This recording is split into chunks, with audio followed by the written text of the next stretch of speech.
ஒரு ரவுடிக்கு முக்கியമായ விஷமே மூணே மூணு தான். நடை, உடை, ഭാവന. എനിക്ക് സംശയമുണ്ട്. അടി വീഴുന്ന പല നെഗറ്റീവ് കമന്റ് നമ്മള് ഇന്നർ മാത്രമേ ഇടത്തുള്ളൂ. ഇന്നർ കുഞ്ഞല്ലേ എപ്പോ ഇടാം, കുഴപ്പമില്ല. ഇപ്പോഴത്തെ കാര്യമല്ല സുഹൃത്തെ, കുറെ വർഷങ്ങൾക്ക് മുമ്പ് എനിക്ക് പറയുന്ന പോലെ അസ്ഥി കൂടെ ഇല്ലായിരുന്നു. വരിക്കച്ചക്കയുടെ ചോള കണക്കിന് തുടുതുടുത്തൊരു കല്യാണി, കൊടകരയിലെ കാവടിയാടുമ്പോ കണ്ടടി ഞാനൊരു മിന്നായം. തെറി പടം റിലീസുക്കാകെ ഐ ആം വെയിറ്റിംഗ്. ചേട്ടൻ പറഞ്ഞു കുറെ സ്ട്രഗിൾ ചെയ്തിട്ടാണ് ഇനീഷ്യൽ പോയിന്റ് തുടങ്ങി വന്നത്. ഒട്ടും ഇപ്പൊ ഇന്ന് വിചാരിച്ചൊന്നും നടന്നു അങ്ങനെയല്ല. ഇതിന്റെ പുറകിലും ഭയങ്കര ഒരു ഹാർഡ് വർക്ക് ഉണ്ട്. ശരിക്കും നിങ്ങൾക്ക് എപ്പോഴാണ് മനസ്സിലായത് എനിക്ക് ഇങ്ങനത്തെ ഒരു കഴിവുണ്ട്? നമുക്ക് അങ്ങനെ ഒരു പോയിന്റ് ഉണ്ടാവുമല്ലോ, എനിക്കിത് ചെയ്യാൻ പറ്റും, അല്ലെങ്കിൽ ചില നമുക്ക് തോന്നും ഇതെനിക്ക് വർക്കാവില്ല എന്നുള്ളത്. അപ്പൊ എപ്പോഴാണ് അജയ് ചേട്ടൻ എപ്പോഴാണ് തോന്നുന്നത്? അജയ് ചേട്ടൻ കുറച്ച് നേരം അതങ്ങനെ ഒരു സമയം പറയാൻ പറ്റത്തില്ല അല്ലേ? അതെങ്ങനെ പറയാൻ പറ്റുന്നത്? എന്നാലും നമുക്ക് തോന്നത്തില്ല നമ്മൾ കലോത്സവനൊക്കെ പോകുമ്പോൾ നമുക്ക് ഫസ്റ്റ് പ്രൈസ് കിട്ടുമ്പോൾ അത് അതാണ് ഞാൻ ചോദിച്ചത്. എപ്പോഴങ്ങനെ ഫസ്റ്റ് ഒരു ഫസ്റ്റ് എന്ന് പറഞ്ഞാൽ നമ്മൾ സ്റ്റേജ് പണ്ട് പോലെ ചെയ്യുന്ന സ്റ്റേജ് പരിപാടിയൊക്കെ ഞങ്ങൾ ഒരുമിച്ച്, ഞാൻ മനോഹരമല്ല ഞങ്ങൾ ഒരുമിച്ച് ചെയ്യുന്നതാണ്. അപ്പോൾ അന്ന് പോലെ നമുക്ക് ഇതിനോട് താല്പര്യമുണ്ട്. പക്ഷേ നമുക്ക് ഈ ചാനൽ എന്ന് പറഞ്ഞത് നമുക്ക് ഒരു യാദർച്ഛികമായിട്ട് വന്ന് കയറിയതാണ് മനോരമയിലെ പരിപാടി. മനോരമയിൽ ഒരു രീതിയിൽ പമ്പറിച്ച് ഞാനന്ന് ഈ 2016 കോമഡി ഉത്സവത്തിൽ പ്രേമേട്ടൻ്റെ ഫിഗർ ചെയ്ത് അദ്ദേഹത്തിനോടൊപ്പം, അദ്ദേഹം വന്ന വേദിയിൽ അദ്ദേഹത്തിനോടൊപ്പം ഫിഗർ ചെയ്തിട്ട് കോമഡി ഉത്സവത്തിൽ വന്നതാണ്. അതിന് മുമ്പ് നമ്മൾ ഉല്ലാസണ്ണാണ് ഞങ്ങളെ ഏഷ്യനെറ്റ് കോമഡി സ്റ്റാറിനകത്തൊക്കെ കൊണ്ടുപോയത്. അങ്ങനെ പിന്നെ കോമഡി ഉത്സവത്തിൽ വന്ന് 2016, അത് കഴിഞ്ഞ് വർക്കാൾ അത് ചെയ്തിട്ട് പിന്നെയാണ് ബമ്പർച്ചിരി 2021 അല്ലേ, ഞാനും അജേഷും കൂടെ ബമ്പർച്ചിരി പോന്നു. അവിടെ ഏഷ്യയുടെ സ്കിറ്റൊക്കെ കണ്ടു കാണുമല്ലോ. അതിനുശേഷമാണ് ഇത് കാര്യമായിട്ട് എടുത്തത്. അജേഷ് എന്ന് പറഞ്ഞാൽ സൂപ്പർ മിമിക്രി ആർട്ടിസ്റ്റാണ്. അതിന് എനിക്ക് നോക്കുമല്ലോ. അപ്പൊ ചേട്ടാ, അപ്പൊ അടുത്തതിലേക്ക് ഞാൻ കടക്കണേക്ക് മുന്നേ എനിക്ക് വേണ്ടിട്ട് ഒരു മിമിക്രി, ഞാൻ സത്യം പറഞ്ഞാൽ ഇതുവരെ ഒരു മിമിക്രി നേരിട്ട് ഇതാക്കിയിട്ടില്ല. ടിവിയിൽ യൂട്യൂബിലൊക്കെ നമ്മൾ കാണും, പക്ഷെ നേരിട്ട് ഞാൻ ഇതുവരെ കേട്ടിട്ടില്ല. അതെ, ഇത് ഞാൻ ഇവിടെ കൂടെ ഉള്ളു പറയാൻ തോന്നുന്നു, ബാക്കി എല്ലായിടത്തും ഞാൻ ഇത് പറഞ്ഞു. ചേട്ടൻ പറഞ്ഞോ, ഞാൻ ഇതുവരെ നേരിട്ട് കേട്ടിട്ടില്ല. അപ്പൊ എനിക്കൊരു ഒരു ചെറിയ സംഭവം പറയാം. കുറുമ്പുകൾ ഉറങ്ങാറില്ല സുധീർ കരമന. ഓക്കെ, നിക്കടാവിടെ, നീ ഏത് പോത്താരത്തെ കള്ളനടാ? എടാ പോത്തെ, ഇങ്ങനെ മോട്ടിക്കുക. ഒരു സാധനം ആടേതിലും അടിച്ചു മാറ്റുമ്പോൾ അടിച്ചു മാറ്റുന്ന കൈയും സൃഷ്ടിച്ച ദൈവവുമല്ലാണ്ട് എടുക്കുന്ന വസ്തു പോലും അറിയാൻ പാടില്ല. അതാണ് കൈയടക്കം. ഇത് മറ്റേ സംഭവം മൈക്കിനകത്ത് കയറി വരുമ്പോഴേ സംഭവം. പക്ഷെ സംഭവം എനിക്ക് ആദ്യമായിട്ട് ഇങ്ങനെ ഒരു സംഭവം നേരിട്ട്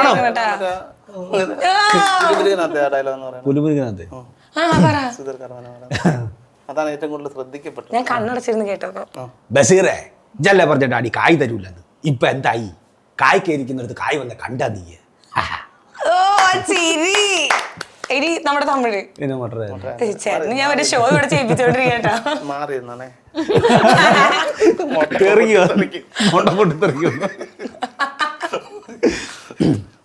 ஓ தம்பி, எவ்வளோ வருஷம் வச்சுன்னு பார்த்தேன். கவலையப்படாதப்பா, ஒரு நாள் எனக்கு கூட ட்ராவல் பண்ணு, எல்லாமே புரிஞ்சிடும். ஒரு ரவுடிக்கு முக்கியമായ விஷமே மூணே மூணு தான். நடை, உடை, பாவனை. நம்ம நடக்கும்போது அப்படி ஒரு ஃபயர் இருக்கணும்ப்பா. தெரி படம் റിലീസുക്കാക ഐ ആം വെയിറ്റിംഗ്.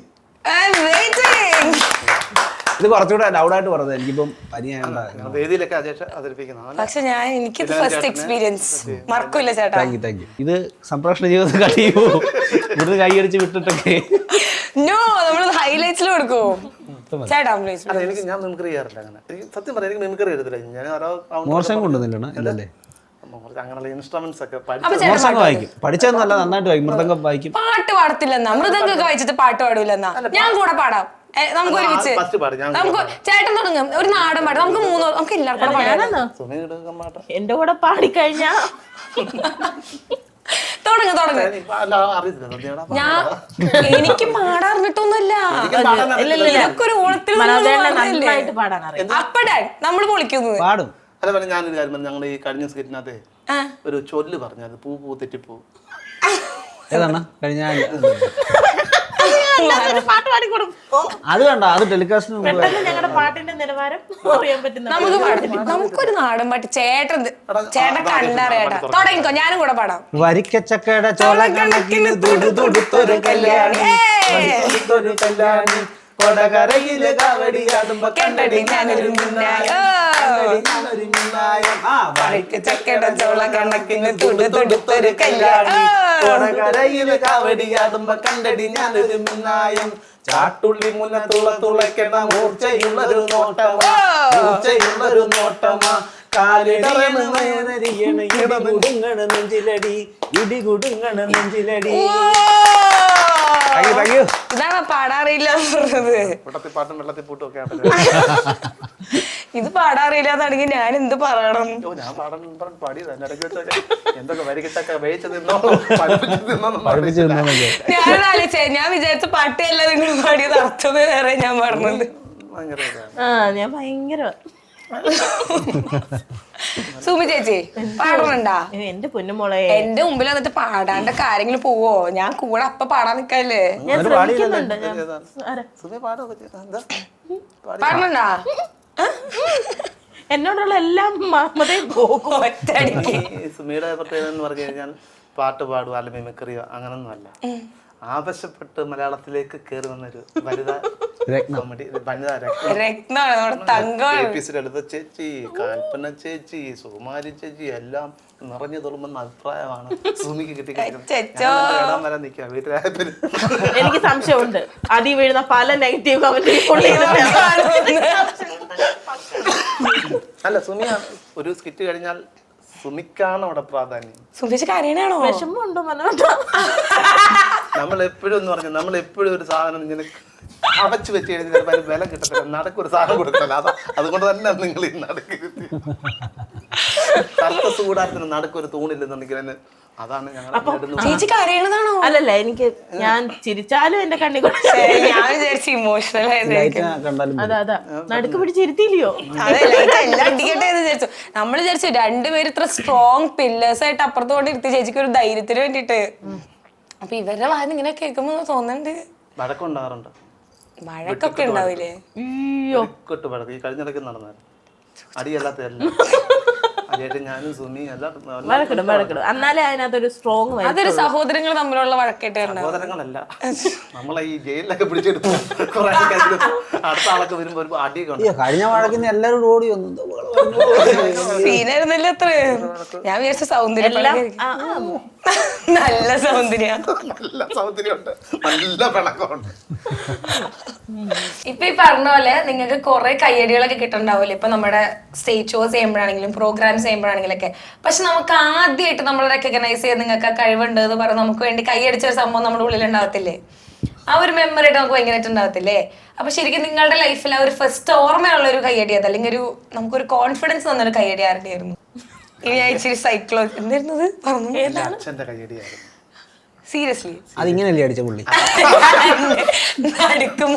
നമുക്ക് ഫസ്റ്റ് കിട്ടുന്ന എന്തൊരു നമുക്ക് ഓർക്കാൻ പറ്റത്തില്ല. അപ്പോഴത്തേക്കും നമ്മൾ ഏറ്റവും കൂടുതൽ നമ്മള് കോമഡിയോ രസമൊക്കെ കയ്യടി വാങ്ങിക്കുന്നത് നമ്മുടെ ചെറുപ്പത്തിലായിരിക്കും. കുഞ്ഞിങ്ങനെ നമ്മുടെ കുഞ്ഞായിരിക്കുമ്പോഴേ അന്നേരം അച്ഛനും അമ്മയൊക്കെ ആയിരിക്കും നമ്മുടെ അവരായിരുന്നു നമ്മുടെ അന്നത്തെ കോമാളി എന്ന് പറഞ്ഞാൽ. അവരായിരുന്നു നമ്മുടെ തമാശയിലേക്ക് കോമാളിത്തരം കാണിക്കാൻ ഇറങ്ങി പോടാന്നൊക്കെ പറയുമ്പോൾ നമ്മുടെ അച്ഛനും അമ്മയാണ് ഈ കമന്റ് ഇടുന്നവർ ചിന്തിച്ചോണം. നമ്മുടെ അച്ഛനും അമ്മയാണ് നമ്മുടെ മുന്നേ കോമാളിത്തരം കാണിക്കുന്നത്. അവിടെ നമ്മൾ അവരിൽ നിന്നാണ് ആദ്യം നമ്മൾ കോമഡി കണ്ടു ചിരിക്കുന്നതൊക്കെ. അപ്പൊ നമ്മൾ തിരിച്ചു കാണിക്കുന്നില്ല, നമ്മളെന്തെങ്കിലും കാണിക്കുമ്പോൾ അവരെ കൈയടിച്ചതാണ് ആട്ടാണ് ഓർമ്മ വരുന്നത്. കൈയടിക്കുന്നത് ഒരുപാട് ആൾക്കാരുണ്ടല്ലോ നമുക്ക് ഫസ്റ്റ് കൈയടിച്ചാലത്. പക്ഷെ അച്ഛൻ്റെ ഒരു നല്ല ഉത്തരവായിരുന്നു കേട്ടാ. അതാണ് നമ്മുടെ എന്ന് പറഞ്ഞാൽ സ്കൂളിൽ മിമിക്രി ഞാൻ സ്കൂൾ കലാപ്രതിഭയായിരുന്നു. ഞാൻ പത്തനംതിട്ട പ്രമാണം നേതാജി ഹൈസ്കൂളിലാണ് ഞാൻ പഠിച്ചത്. സ്കൂൾ കലാപ്രതിഭയായിരുന്നു. അപ്പം അവിടെ ഏറ്റവും കൂടുതൽ എന്ന് പറഞ്ഞാൽ മിമിക്രി ഒക്കെ ചെയ്തായിരുന്നു അന്ന്. ഞാൻ ഡ്രോയിങ് ആയിരുന്നു, പെൻസിൽ ഡ്രോയിങ്ങിലൊക്കെ ഫസ്റ്റ് ആയിട്ട് സംസ്ഥാന കലോത്സവത്തിലൊക്കെ പങ്കെടുത്തിട്ടുണ്ട്. അപ്പോൾ എനിക്ക് തോന്നുന്നു എൻ്റെ ടീച്ചർമാർ എൻ്റെ അച്ഛനും അമ്മയൊക്കെ തരുന്ന പ്രോത്സാഹനമായിരുന്നു അന്നത്തെ എന്നെ സംബന്ധിച്ച് എനിക്ക് കിട്ടിയൊരു ധൈര്യം. നമ്മുടെ ഈ പറഞ്ഞ പഠിക്കുന്ന സമയത്ത് ഈ ക്ലാസ് മീറ്റിംഗ് ഉണ്ടെന്ന്. ആ ക്ലാസ് മീറ്റിംഗ് സമയത്താണ് നമ്മളുടെ കലാവാസനകൾ നമ്മൾ പുറത്തേക്ക് കൊണ്ടുവരുന്നത്. അത് ചിലപ്പം കയ്യടിയിൽ തീരും, ചിലപ്പോൾ ഒരു കരച്ചിൽ തീരും. കാരണം വരി തുടങ്ങി കഴിയുമ്പോൾ പാട്ടറിയത്തില്ല വരുമ്പോഴേ കരച്ചിൽ തീരും.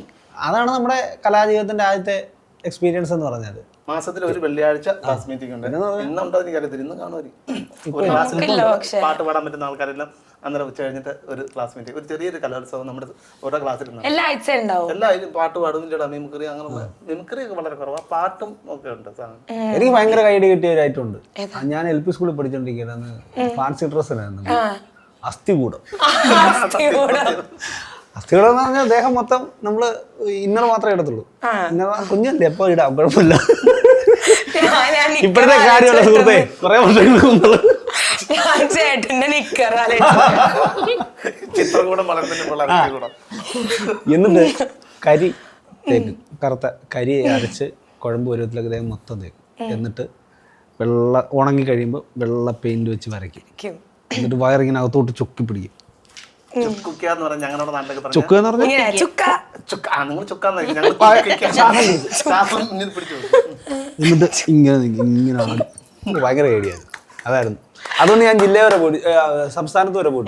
ചേട്ടാ അതാകെ ഒരു പീരീഡ് അല്ലേ ഉള്ളൂ. അപ്പൊ രാവിലെ ഇത് കലോത്സവത്തിന്റെ സർക്കാരിന്റെ പിന്നെ ആനുകൂല്യങ്ങളൊക്കെ കിട്ടി പട്ടിണിക്കുള്ള. അന്ന് അമ്മ ഭയങ്കര സപ്പോർട്ട്, അമ്മയായിരുന്നു എന്നെ കൊണ്ടുപോകുന്നത്. അമ്മ എന്താ ഭയങ്കര സപ്പോർട്ടാണ്. അതാണ് നമ്മുടെ ഈ ആദ്യം കൈഡി കിട്ടിയെന്ന് ഓർത്തപ്പം പിന്നെ അസ്ഥികൂടത്തിനാണ് ആദ്യത്തെ കൈ. പിന്നെ എനിക്കൊരു പരുവത്തിലായി. സുമി ചേച്ചി, എനിക്ക് പറയുന്ന പോലെ അസ്ഥികൂടം ഇല്ലായിരുന്നു.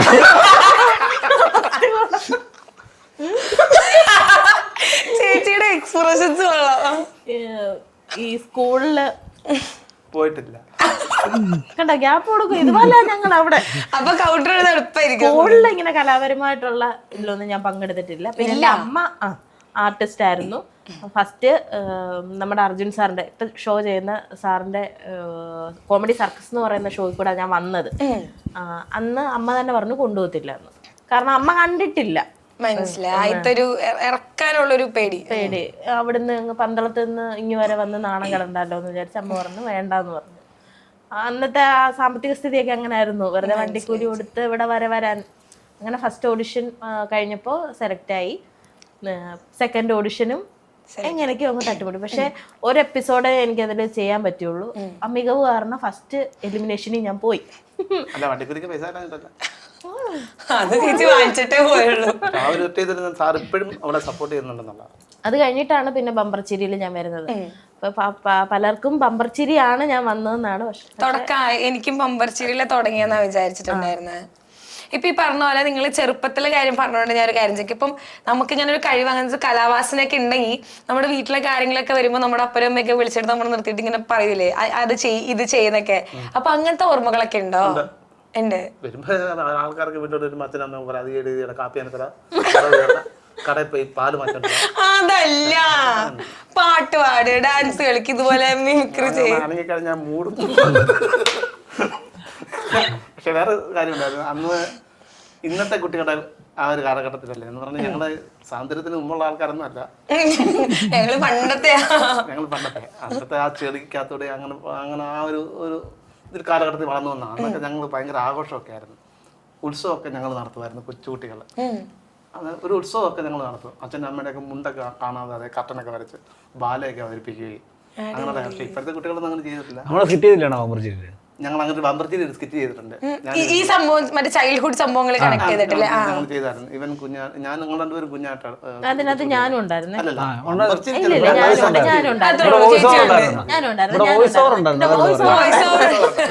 ശബ്ദത്തിലൂടെ പ്രസൻസ് ഉണ്ട്. അതിന്റെ ഒരു വലിയതെന്ന് പറഞ്ഞാൽ ഇവിടെ ഞങ്ങൾ 3 പേരും ചെയ്തത് സെയിം ഷോയില് അങ്ങനെ കളിക്കുന്ന ആ ഒരു ഇതില്ല. അത് നമുക്ക് അന്ന് രസം എന്ന് പറഞ്ഞാൽ എല്ലാവരും കൂടുമ്പോഴുള്ള അങ്ങനെയുള്ള രസങ്ങളൊക്കെ കൂടാനുള്ള ഒരു തറവാട്ടിലെ അങ്ങനല്ലായിരുന്നു ഞാൻ. പാട്ടൊക്കെ പാടും. പിന്നെ അമ്മ ഭാഗവത പാരായണമൊക്കെ ചെയ്യുമായിരുന്നു. ഭജനകളൊക്കെ നമ്മൾ ഭജന എന്ന് പറയും, ഭജൻസ് എന്നൊക്കെ ഇപ്പൊ കയറ്റി പറയുന്നുണ്ട്. പണ്ട് ഭജന. അപ്പൊ ഈ ഭാഗവത പാരായണമൊക്കെ അറിയത്തില്ലേ, ഈ ഉത്സവ സീസൺ അങ്ങനെയൊക്കെ വരുമ്പോ ഉച്ചയ്ക്കൊക്കെ 3 ഘട്ടമായിട്ടാണ്, 2 ഘട്ടമായിട്ടാണ്. ഉച്ചയ്ക്ക് രാവിലെ തുടങ്ങും, ഉച്ചയ്ക്ക് നിർത്തും, അത് കഴിഞ്ഞ് വീണ്ടും തുടങ്ങും. അപ്പൊ ഒരു നാമമൊക്കെ ഉണ്ടല്ലോ, നാരായണ ഫോട്ടോക്കെ ചെയ്യും.